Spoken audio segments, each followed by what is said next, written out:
Synonymous with luxury, it's been called the Queen of Textiles. This is a little story about silk.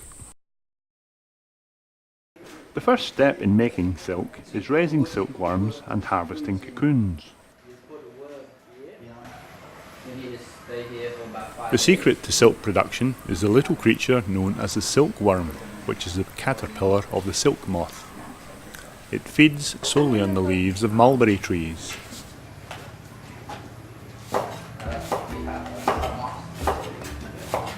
The life cycle begins with eggs laid by the adult moth.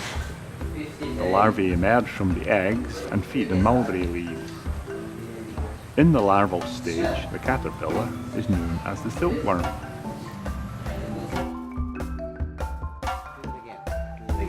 But that's to get the worms out? Yeah, we don't need to do it by hand, take a long time. Use this, put on top. Oh, I see. But no leaf, and then put a new leaf, very young one, on top.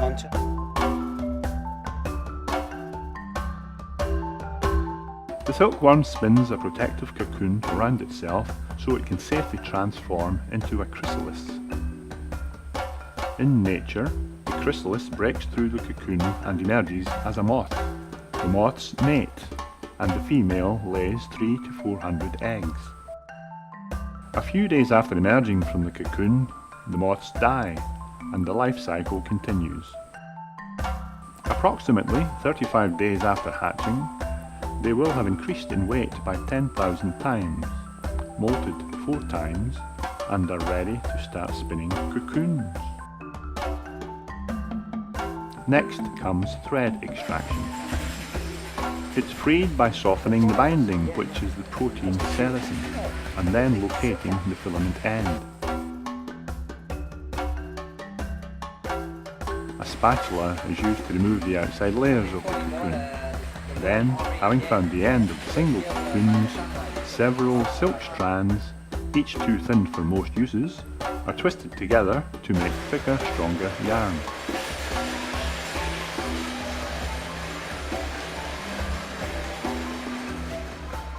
Silk is a continuous filament within each cocoon. It has a usable length of about 600 to 900 meters.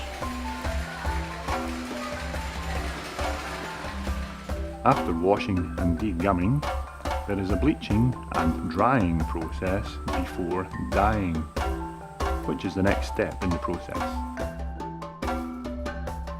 Most of the dyes are obtained from natural sources of the immediate surroundings, which offer an extensive palette of different hues.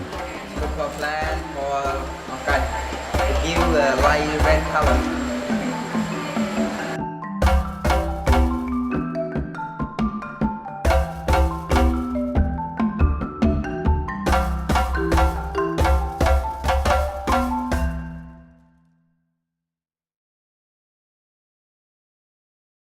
The next stage is spinning. Despite the introduction of a wide range of new techniques, traditional spinning wheels are still necessary for a variety of purposes. They're used for unwinding dyed silk skeins into bobbins for the warping process. After the dyeing process, the threads are reeled again on the wheels to sort and clean them again, and then they are wound up in multiple bobbins. Once they've been cleaned, smoothed and dyed, the silk threads are wound up to make them ready to be woven.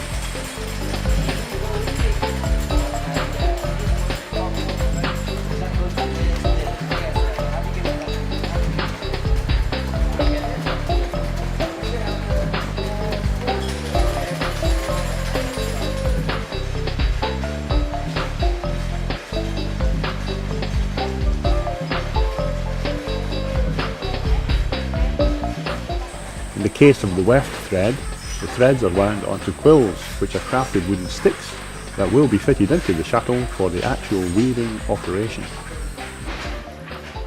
And after all this painstaking upstream work done by the meticulous artisans, the weaving can eventually begin. The weavers alternately pedal up and down on the levers to the overhanging frame and provide the route for the shuttle that carries the weft threads to move from left to right and back again. The weavers alternately pedal up and down on the levers to the overhanging frame and provide the route for the shuttle that carries the weft threads to move from left to right and back again. And after each passing of the shuttle, the threads are tightened together to make the full length fabric.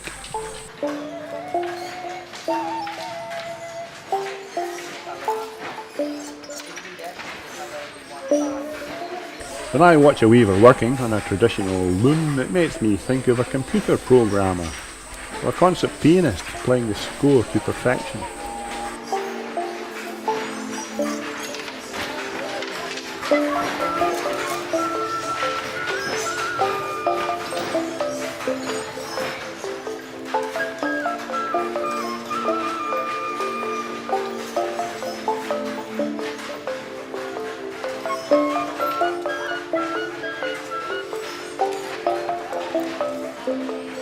You realise at the same time the uniqueness of each fabric once it's finished and the importance to preserve the traditional skills of silk weaving.